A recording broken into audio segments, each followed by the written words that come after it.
దేశాలకి దేవుడు నన్ను తీసుకెళ్ళాడు. 3 కోట్ల మందికి సువార్తను బోధించడానికి దేవుడు నన్ను వాడుకున్నాడు.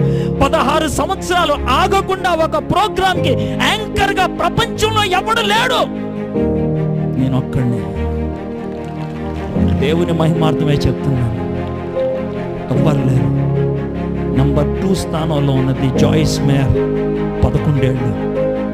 ఒక క్రైస్తవ ప్రోగ్రాంకి ఆగకుండా ఒక యాంకర్గా ఉన్నటువంటి వ్యక్తిగా దేవుడు నన్ను చేయడానికి ఇష్టపడ్డాడు. ఆయన ఎందుకో తెలుసా? మాట విన్నాను, విధేయత చూపించాను, దేవుని క్రమంలో ఉన్నటువంటి విలువను అర్థం చేసుకున్నాను. మై ఫ్రెండ్స్, చేతులు జోడించి అడుగుతున్నాను, దేవుడు మాట వింటూ నేర్చుకోండి, విధేయత చూపించడం నేర్చుకోండి. ఈ విధంగా చేస్తే ఎలా అనే మాట అనొద్దు. దేవుడు మీతో స్పష్టంగా మాట్లాడితే దేవుని ఆశయాన్ని నెరవేర్చిన